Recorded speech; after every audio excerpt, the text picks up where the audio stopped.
You're listening to the ESO Network, your station for all things geek.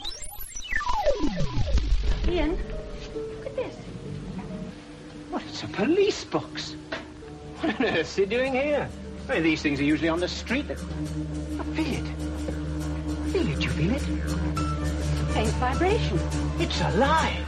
Earth Station Who, a fun mashup exploring over 60 years of the Doctor Who universe. Hold on tight. You never know where the crew of the TARDIS is going next. Hey there, Whovians, and welcome to another episode of Earth Station Who. That's right, folks, we're back, and we're going back to the 7th Doctor era. We are going to look at Ghostlight. It features the 7th Doctor and Ace going through a haunted mansion. Sort of. Kind of, sort of. Dun, dun, dun. It'll be very interesting to talk all about this one. And we've got a great crew to talk. Of course, joining us as our guest this week is Kirby Bartlett-Sloan. Welcome back, Kirby. Thanks for having me again. I've been begging you for about 2 years to talk about this one. So I know, and it was on our schedule, but Mike Gordon kept on pushing it off and pushing it. And it's like, and then finally, it just was like, Gordon's not here this week. Let's do Ghostlight, you know. So I figured might as well take advantage while the cat's away, the mice will play. So awesome. It's great to have you back, sir. And we have our regulars. Let's say hi to Melanie. Hello. It's nice that you have power back finally, dear. I have power. There's no trees on my everywhere. And yeah, that was one thing. Like 5 minutes before the show, I come in here, I'm like, I'm just going to turn it right on. I'll be fine. And I realized, I still have everything put away for the hurricane, so I'm taking everything out of bags. It's on what shelf I hid everything. I'm like, But no. But you're here tonight, so that's all that counts. It's good. We're good. And of course, let's say hi to Mary. Hi, everybody. It is fantastic to be here. Very, very much so. It's going to be awesome. And you know what? We'd love to hear from you guys. If you want, please write us. Feedback at earthstationwho.com is the best way to get in touch with us. And if you're enjoying the show, please like and subscribe. It's, a great way, up on YouTube, up on Facebook, or any of the players that we have now, that we're up for audio. Please give us 5 stars. Give us a thumbs up. Give us something, please. We'd really appreciate it. Or we'll give you jazz hands. We'll do jazz hands for the night. So. Either that or we'll all go to bed and the other crew will come out of the walls, because they've been sleeping all day. They aren't supposed to know about that. Yeah, Earth Station Who After Dark. It's a whole different program. It'll be a lot of fun. No real Doctor Who news to talk about. I'm sure they're going to drop something 2 minutes after. As soon as we go off air. Of course. That's always the case with us. So, Russell T, the pressure's on, man. We are officially, less than 2 months from the Christmas special. And we want to hear, what's going on or anything. So I guess we'll just jump into the episode with both feet, look at Ghostlight.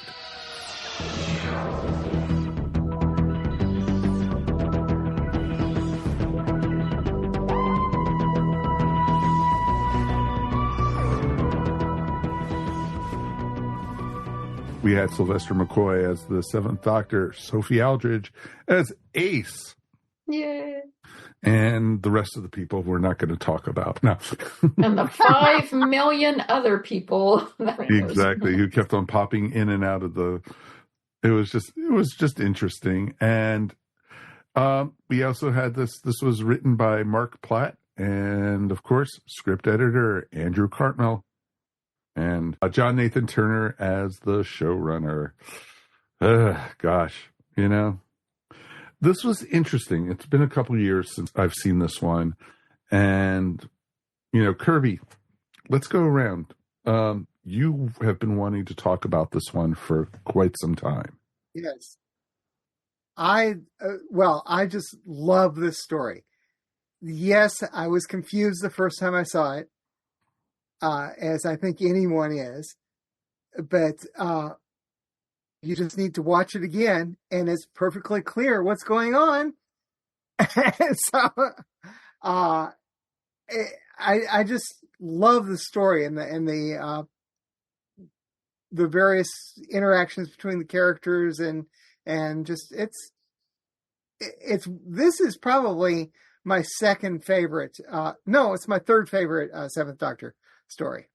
Okay. Remembrance is my favorite, and I happen to be very fond of Delta and the Bannerman, another controversial one. Oh my! Wow. So I'm not the only person who likes Delta and the Bannerman. So okay, no, I know there's quite a big fan group for that one. Yeah, so, yeah. But you could be the leader of it and charging the way. It's okay. Have you done Delta? Yeah. Yes. Yeah. Oh, a long time ago. Oh, darn. Okay. I think after this one, I think we only have one more Sylvester story left, and it's the Cybermen story. The what? Yeah, the Cybermen story. Okay. Silver Nemesis, I think. Silver Nemesis, yeah. Which is the thing about this story that is kind of sad is even though there's still, two more stories left in broadcast order, this is the very last story that was ever filmed of the classic era. Wow. Yeah. Oh, you didn't know that? No, I did not. But it's interesting because I had always heard rumor that Curse of Fenwick was supposed to come first before this. Yeah. As far as the broadcast order, yes. But I'm talking about the order in which they were actually filmed. No, I know that, but they did that because they showed this one before Curse of Fenwick, and what it was supposed to be, because this was supposed to be part of an arc with the origin of Ace.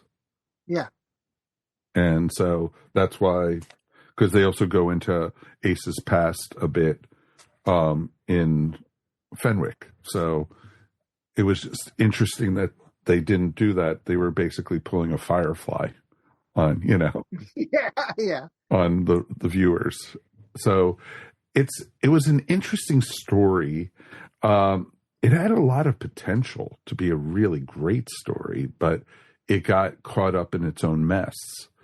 It started off really strong and like a whole mystery about a mansion being one way with a very light staff during the day, and then that staff left, and then literally the house came to life at night.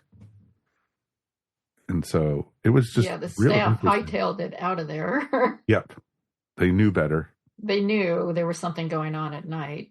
They didn't want to end up going to Java, basically. Yeah. Yes. Mm-hmm. So Mel, let's hear your initial thoughts on this one. I have to admit, I find a lot of solace in what Kirby was saying on watching it multiple times, because this is the first time I ever saw it. And my rating and my confusion, and my rating reflects my confusion and how much the first episode was good. And I'm just not there's your answer. No, I'm confused. That's awesome. That's a good initial thought. And I mean, I felt like I was being forced to watch it because I kind of was. I won't apologize for it. Nope. And that's when Melanie said, "That's it." I was like, "Can't take it anymore." It was very confusing. But the bad thing is, as I reflect on it and trying to think, where would I rate this in my mind?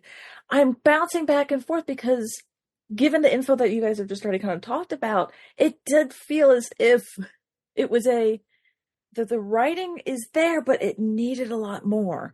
That performances were great, but they needed to be edited a little bit. There's a lot of holes in it. It almost feels like it was rushed filming, going quick. Here we are, film it, let's go. It almost felt, since it was a 3-parter, it should have been a four-parter. There should have been a story.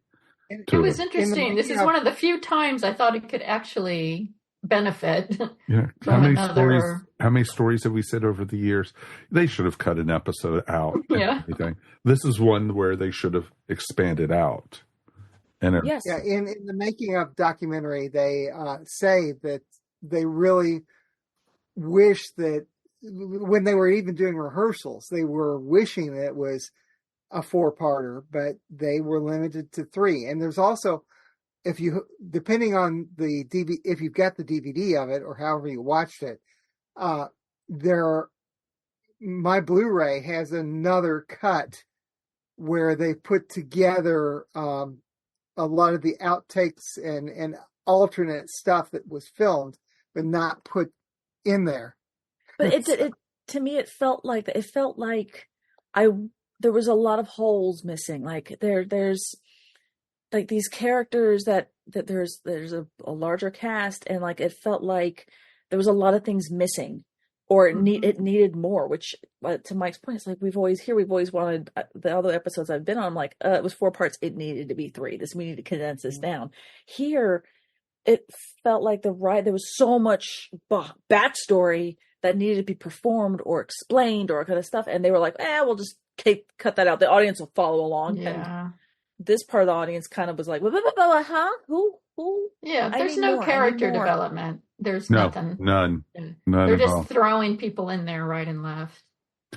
No, but it was interesting. I felt during this story, and I love Sylvester's doctor. He is the bomb. Mm-hmm. I think he's fantastic, but I thought he was being a little bit sadistic in this one, especially towards Ace. In what way? Like, what's an example? An example, torturing her. Why does this place look familiar to you, Ace? Yeah, because he was really digging into her past. Very much so, very, very much so. But he was like, and there was times when she didn't want to face it, and she was like, "Get away from me, Professor! Leave me alone." And he would just be like, "Yeah," not to cat, analogies for both of you use guys. A cat metaphor. Exactly. Yeah, but yeah, he took her there deliberately. Oh, very much so. Yeah, just like in Fenric. Exactly. And so it was just interesting. Mary, what about you, hon? Okay, I'll be the bad guy. I absolutely hate this story. Playing the role of Mike Gordon tonight. It's funny. This is the first time I have seen it. However, I'm coming at it from kind of a weird angle, in the sense that the person who wrote this also wrote a book called Lung Barrow.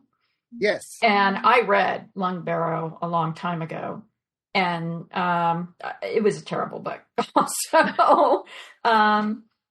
Or at least not a great book. We'll put it that way. There's some interesting ideas in it. It's centered around the Cartmel plan, and which is a darker doctor and delves into kind of the doctor's more darker backstory in at least Andrew Cartmel's mind. And it was kind of interesting, but yeah, not that great written. However, and also the writer of this wrote my absolute favorite Big Finish, which is Spare Parts. So it's like this weird thing going on in my brain. Very much so. But this episode is terrible. It's very badly written. And one of the problems is that there is too much going on. And so you've got 50 million different characters here. If you would cut some of those out, I think it would be a lot more interesting, because I'm not saying the backbone isn't necessarily, there's a core here that could be interesting to explore. But the fact that there are so many characters that you do not get to know any of them, except for maybe Nimrod. I would say Nimrod was awesome. I love the Nimrod. Extra characters. I love Nimrod. Yeah, of the extra characters, the secondary characters, he is the one that stands out for me. Mm-hmm. The other ones, you could get rid of most of them and not be missing anything. I mean, they're just, and they keep sticking in more. The inspector, let him out of the drawer. The inspector. Yeah. At one point, the inspector, I'm like, you're important now. Yes. Wait, what? Why are you even here? Well, exactly. It's just, the daughter, who turns out to be a real piece of work, Oh, Gwendolyn, yeah. Yes, Gwendolyn, but she just doesn't really serve any purpose. Her mother just sort of stands there with the, resting bee face for most of the episodes. Light, the character of Light is just, the acting is terrible. Light, I am Light. Oh, Light was horrible. Oh my God. Control. What? There's no reason for Control to be there, even though Control is kind of an interesting character. There's no real reason. There's no real reason for her to be there, and also that they thought that the epitome of evolution was evolving into a Victorian gentleman or lady. Because this is, by the way, the theme of this, people, is all about evolution. It's a mess. It's just such a huge freaking mess. After the first episode, I was like, okay, I'll give it a chance. Then it falls off a cliff. And it just turns into a steaming pile of, guess what? For me. And apparently for Gordon, too. Well, it's interesting because it felt like, there was a lot of little subplots in this they never followed around. It felt like, the whole thing that Ace and Gwendolyn kind of were almost like a couple in the first episode. And well, they really played it up in the first episode, yeah. Oh, big time. Even, daring to get changed with each other. And, Ace, we can't wear these. And they were wearing the tuxedos. And it was funny as hell. And, there was like little things like that. The whole subplot, with the whole thing with the preacher coming. What was his name? Reverend Matthews. Something or other. Reverend Matthews. And Reverend. Yeah. And Reverend Matthews and him basically, de-evolving into a monkey. Yeah, see, that was actually kind of funny. Yeah. But there was no reason for it or anything. And it was like, it had nothing to do with the plot. It was just like, let's, see this guy turn back into an ape. It was just like, yeah, no. It was, to me, it was teaching him a lesson. Because he was so anti-evolution. Well, yes. Well, a lot of people were back in 1881. Yeah. The whole thing, because Darwin was just, his studies and his findings were just coming out at that time. And it was just interesting. And, just little things like that. They didn't explain anything, why there was a night staff, why there was a day staff, there was just nothing about it. It was just why they all had revolvers. Yeah, exactly. I'm like, oh. It's like, yeah, they're all packing. It's like, this isn't America. Look at this. Yeah, they're going after the Crips and the Bloods. That's why, Yeah, I don't understand the night maids. I admit that, but I don't care. It's, to me, the whole thing, I think it's greatly the actors are great. The only thing I don't like is are the husks, because they aren't explained very well, that those used to be other versions of what's his name? Josiah, yeah. Yeah. Josiah Smith? Yes. Yeah, it is explained, but I think not until the third episode, and they're at the end of the first episode. And the only reason they're there really is because J&T wanted monsters. There were no real monsters, and he wanted a Doctor Who monster. So they dug those masks out, they built them, and he had his monsters. Monsters.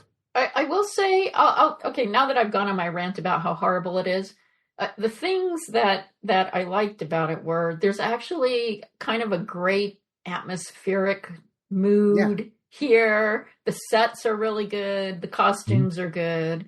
That part is good. The interaction between Sylvester and Ace, I'm not saying it's not problematic, but it's good in the sense of what the actors are doing with it.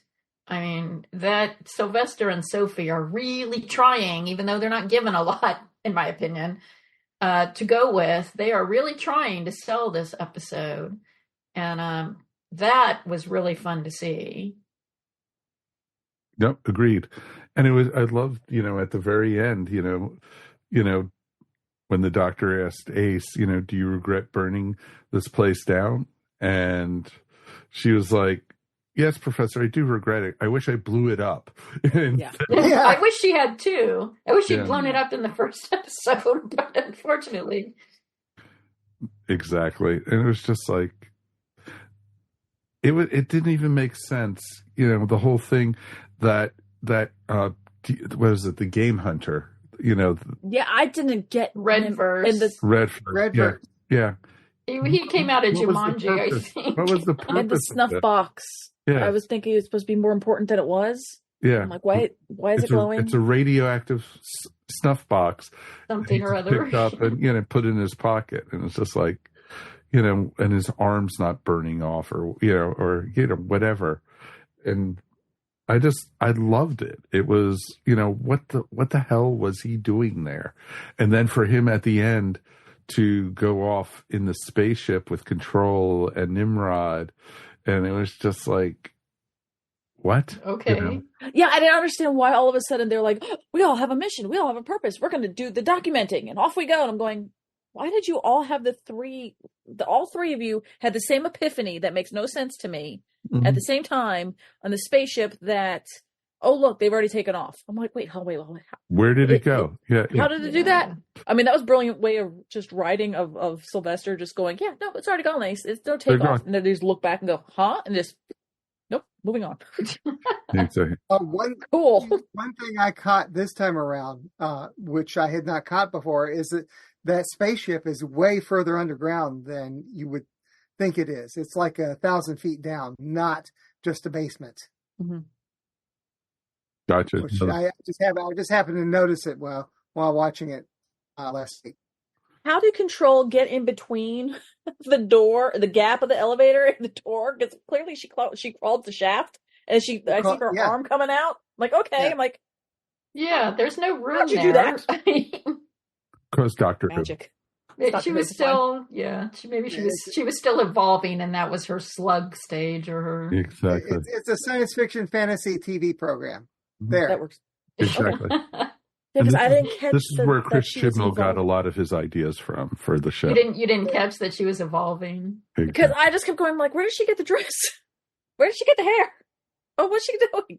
I didn't catch on that she was completely different when you first saw her. She was hunched over. Yeah. It didn't even look human at first. No, but I didn't understand why. I didn't realize she was evolving. I'm just like, also evolving, and that really pissed Light off, because my experiment. I don't want things to evolve. Stop evolving. Exactly. Even you're evolving. It's like the Doctor having to. The character of Light was just so one-dimensional. It was just not even. Light, I am light. Light reminds me of the friendly angel from the Star Trek original series in the children's show. Yes, very much so. Yeah. Even almost looked the same. Yes. Yeah. I did not catch that until you said that. Mm-hmm. This is although you needed I don't know why Light had to talk up like this. I don't know. Because that's how Light talks. His voice is faster than Light. That's why. It's right. It's higher up on the spectrum than anything. He moves at the speed of thought. Exactly. that got me. I was like, yeah, sure. Good one, Professor. It's like Light was not even in the first two episodes. He just was in the third episode, and it was just like, let's just totally throw this thing out on its head. And it's like, okay, we've made it through the first two episodes. We don't know where to go. Let's bring in Light. That's right. What do we need? More characters. Exactly. We don't have nearly enough. I mean, I'm surprised the house was big enough to hold them all by the end, because it's getting a little ridiculous there. And then for light to turn the mother and the daughter into stone. It's like... Yeah, that just came out of nowhere. Exactly. Like, okay. It was a good effect too, because at the very end, they look like set piece stones. So they did. Yeah, they did do a good job of that. I turned to Judy and I said, literally, and that's how the weeping angels were born. Barbara and I said the same thing. Yeah, that's how light did that, so that they would stop evolving. Oh, of course. Yeah, but the power came out of nowhere, and then. Yeah, and then the whole thing, but he didn't do that to the constable, I think he fried the constable or whatever. Yeah. He did it to one of the night maids with the gun. Oh, yeah. Yeah. Fried her. He took her apart. Yeah, because then he grabbed her and then... Yeah, he started dissecting her. Yeah, he was holding her nice. arm. Yeah, exactly. Yeah, I remember. Yeah, because he turns around. Also, he's holding the arm. I'm like, ooh, this is real dark. Yeah, that went to a bad place. Yeah. Exactly. Also, Control, you didn't need to eat the bug. We were fine with that. I didn't need that in my life. Well, Well, that just made me think of Renfield when she did that. Exactly. Don't eat the soup. Don't eat the soup. The primeval soup. Primordial soup. Exactly. Which is funny as hell. The doctor, no, Ace, don't eat the soup. Whatever you do. I did like Ace's dress. I really liked it. That was really pretty. Good. The blue with the white, but then this, and I was like, oh, that's really cute. Mm-hmm. Yeah, in the making of documentary, Sophie said that she had to write down. She had to keep track of things because she has 4 different costumes in this, and so she had to, in her notes, she writes down, okay, it's dress or tuxedo, street thing, and I think there's nightgown, right? Yeah. Yes. Yeah. That's right. Yeah, I don't care what you guys say. I still love this one. You absolutely, we're not absolutely trying to love it. I mean, yes, I'm glad you do. Yeah, I mean, I'm trying to just calling it for the fever dream that it is, and if you embrace it, that's awesome. I will probably try watching it again, knowing that I know now that I know what path I'm on and what's going on around me, it probably will help. Tends to happen. Melanie, give it a year or 2 and then come back. Yeah. Also, how are you watching it? Are you watching it from a DVD or a Blu-ray or online? Tubi. Oh, okay. Watching a Tubi on my TV. Yep, I was watching on BritBox. Yeah, I would shift back and forth between watching the DVD, watching my Blu-ray, or watching BritBox if I wasn't close to the Blu-ray player. So, although I have to give an addendum to this because I'm a terrible human being, but let's just put all the cards out there. I also had the TARDIS wiki of this particular episode on, and every time it would go on Tubi, it would give me a commercial break. I'd go through and read it like, what the hell did I just watch? What the hell just happened? I'm not kidding, I did it. You were going, what the hell was I just watching tonight? I did that. That's awesome. At one point, my husband's like, hand me your phone. I don't know what the heck I just saw. I'm like, yeah, here you go. I think I would have done the same thing if I hadn't already read Lung Barrow and I just, knew some of the stuff that happened, whether I'd watched it before or not. But I could totally see getting completely lost in this. Mm-hmm. Well, because it is all over the place. Much better, even. It really wasn't. And it even the book was all over the place. And I didn't make it through the book, through the Ghostlight book. I've been meaning to read Lung Barrow, but I have not yet. I do have an electronic copy of it because for a long time it was available on the BBC's website. It's not now, but it's fairly easy to find. Yeah, I got the free copy too. But yeah, they let you download it for a long time. Yeah. That's awesome. So, Kirby, I'm between you and I'm between the ladies with this because I did enjoy it much more this time, but it still has issues, and you can't deny that part for. Oh, right. Yeah, but you know what? Sylvester and Sophie save it from being a total train wreck, and that's there's worse episodes of Doctor Who, and anything with Adric in it is included in that. So, but Orphan 55. Oh, sorry. what was that? I didn't hear that. No. That's cute. So, any final thoughts on this before we go ahead and rate this one? If you're starting your classic Doctor Who journey, for God's sakes, don't start here. No, Exactly. no. No, but you could tell the series at this point, and it's sad because, like I keep on saying, Sylvester was wonderful, and he was a great doctor. And even what Andrew had planned for the Seventh Doctor and Ace would have been awesome if it could have been played out. But you could also tell by this point the show was wrapping up and coming to an end at this point. I'm terrible to say that when I watched this by the third episode, I was kind of like, no wonder this was being canceled.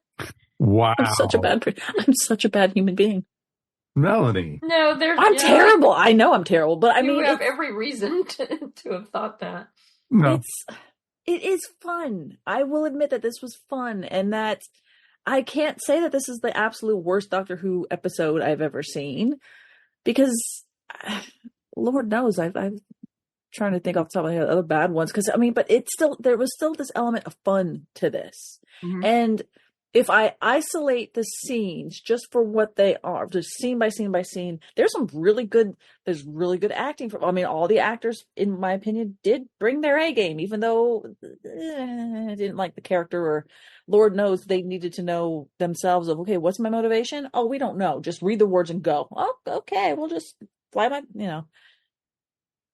Scene by scene, it's really good, but tied up in a huge bow, it's fun. Just embrace the fever dream and go. Yeah. Exactly. Maybe smoke a little something. Do not recommend this as a first time watching watching Doctor Who at all. I would not, definitely not.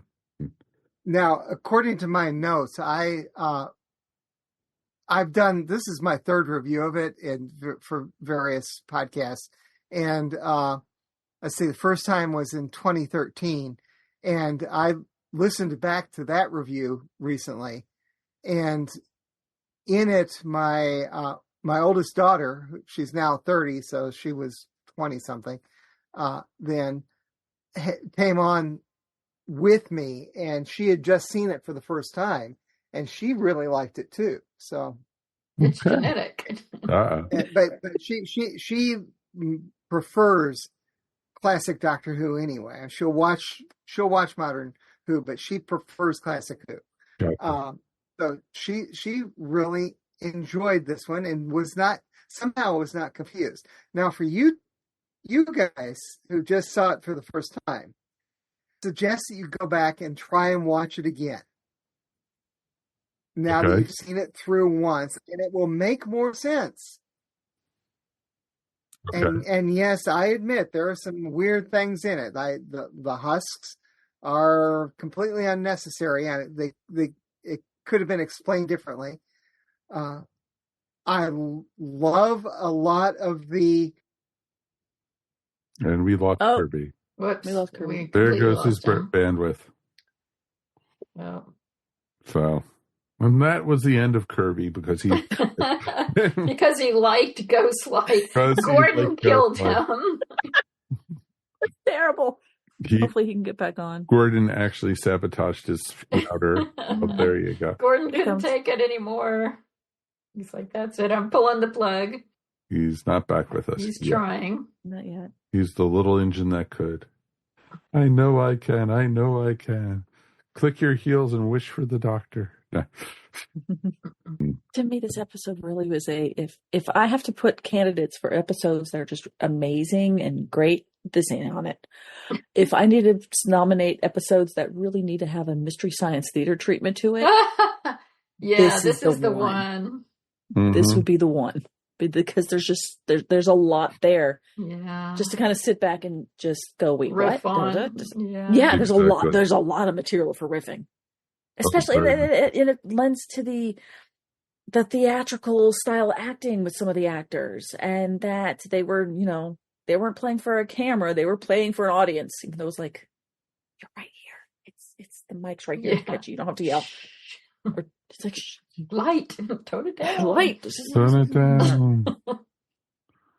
Where's the dimmer switch? Mm-hmm. But I mean, the location was phenomenal. I really did like the location. At first, I'm like, oh, you're not just in a set. Great, yeah. I mean, The mansion was gorgeous. The mansion Mhm. is great, yeah. Mm-hmm. The costumes are great. And I even like the little reveal of when you realize they're in a little spaceship or something, with just the fact that the curtains moved out of the way. Yeah, that I'm was like, good. oh, that was nice. You made I me agree. realize I was thinking in a boxy room, and they just moved and went, whoop, nope, you're in a round kind of thing. I'm like, oh. I mean, the effects were good. The turning to stone thing was good. I mean, there's a lot of stuff that I can point to and say it was good. It just, to me, it like the pieces inside of a watch, it just, the cogs weren't connecting right, and it just wasn't firing on all cylinders. It was the writing. The It writing was. was the problem. Mm-hmm. It badly needed to be edited. We say this a lot, but it's true. It's not. There was a core, I think, of an idea here that could have been interesting, but the introduction of so many characters in such a compressed time did not work, because you didn't get to feel anything for any of the characters, because there was no development at all, except for Nimrod. Yes. I I actually the felt rest of bad that he them- was getting beat up and anything like that. Mm-hmm. So It's almost as if how you have people who are stellar at taking a book and adapting it for screenplay. You need to have somebody take this and adapt it to television. Right. It just didn't. Right. It just didn't flow. They need Yeah, really did not. script doctor. Go for it. Doctor Who's script doctor. Yeah, that's it. Doctor, There you script go. doctor. That's the next right. spinoff. Script Doctor. Script doctor. All right. Wow. Let's go ahead and rate this one 1 out of 5 TARDISes, 1 being the worst, 5 being the best. All right. Kirby, give us your rating. 1 to 5, 4. 4? Okay. Yeah, it's not super great. It's just enjoyable to me. Okay. I could see that. Sorry about my bandwidth. That's okay. Not a problem. All right. Melanie, your turn. 1 out of 5. This is terrible. I would like to give it one TARDIS more than Mary. What did Mary give it? Because if Mary gives it none, I'm good with 1. If she gives it 1, I'll give it 2. All right. So I like that smidge better than Mary, but not enough to say it's the same rating. Does that make sense? Yes. I'm not going as far as a 3. That's not happening. Well, now you're going to make me want to give it a 2, and that was way higher than I was ever going to give. Because if you do like a half a TARDIS, then I'll go the full TARDIS. Okay, How about I'll give it one TARDIS, that's but exactly it's missing the lights. That's exactly what I was going to do. It gets 1 half TARDIS, and Then I'll get that's only because of Sylvester McCoy and Sophie Trent. Wow. Okay. So Melanie's doing 1 and Mary's doing a half a TARDIS. Well, I think that's some of our lowest ratings ever on the show. Okay. My Mike, what apologies to did you people give who love it? this. Since I And We we've lost Kirby. Kirby again. Sadly enough, we've lost Kirby. Kirby, I'm giving it a 3. And because, like I said, I enjoyed it much more than I did the previous times I've watched it. What do you think you would have given it after the first time you watched it? First time, 1.5 or 2. Okay, so it increased quite a bit Yeah, for you. it did. It did, because I knew what was coming. And you know, I have such an affinity for Sylvester and Sophie that, you know, it pulled it up for me. And because like I said, the doctor was very conniving in this one, you know. Well, that's a very Cartmel thing. Yeah, exactly. He was trying to make Sylvester's doctor darker and darker and darker as the season went on. So this totally made sense. And you know what? I enjoyed it. I thought it was great. And it didn't have a ton of special effects, you know, because I don't count light as a special effect and everything. So yeah, solid 3. But we definitely would love to hear from you guys at home. What did you guys think of the show? What did you guys think of the episode?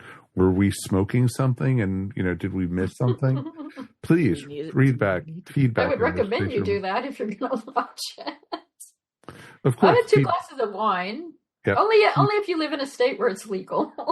Yes. Exactly. Smoke it if you got it, if it's legal. That's right. Edibles go a long way with this episode. I'll tell you that much. So definitely check it out. Feedback at Earth Station Who is the best way to let us know what you guys thought.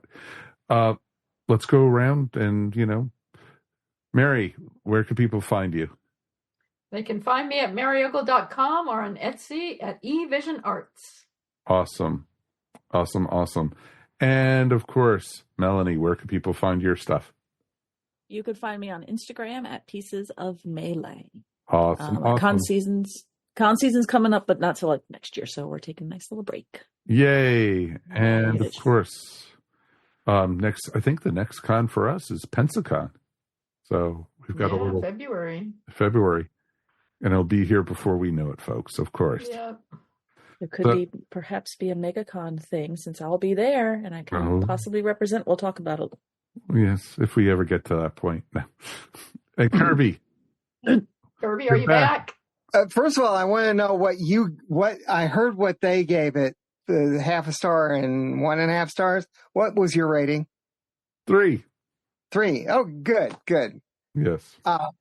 So where are we since I kept dropping out? If people, I don't know if you told people, I lost my my AT&T router about 2 hours ago. We told them that at the beginning of the show. Okay. Where can people find you? I am one of the co-hosts for the 20 Megabyte Doctor Who podcast, which has been going on for quite a long time. This coming weekend, we are celebrating our 600th episode. Ooh, wow. Congratulations. 600. I've been on about 550 of them. So that's awesome. And you know what? They have better technical issues than what we're having tonight. So it's perfect. Well, I'm hoping I get my new router before we record. So. If not, you'll be calling to the UK. So it's perfect. Yeah. And I can't wait to see your long distance bill on that one. Thank you, folks, for listening. This has been Earth Station Who. You can find us up on Facebook. You could find us on Instagram. You can find us up on YouTube. We've got a great YouTube channel. And you know what? It's just a lot of Doctor Who stuff is going on. So please check us out. And this show's been a total, like Ghostlight, totally out of total mess. Everything. So it's been a mess. But you know what? It's been a lot of fun. Thank you guys for listening. My name is Mike Faber. On behalf of Kirby, Melanie, and Mary, thank you for listening to Earth Station Who. We'll see you in 2 weeks. Peace, and we are done. Bye. Bye. You have been listening to Earth Station Who, a pop culture podcast dedicated to all things Doctor Who, featuring talents from throughout space and time.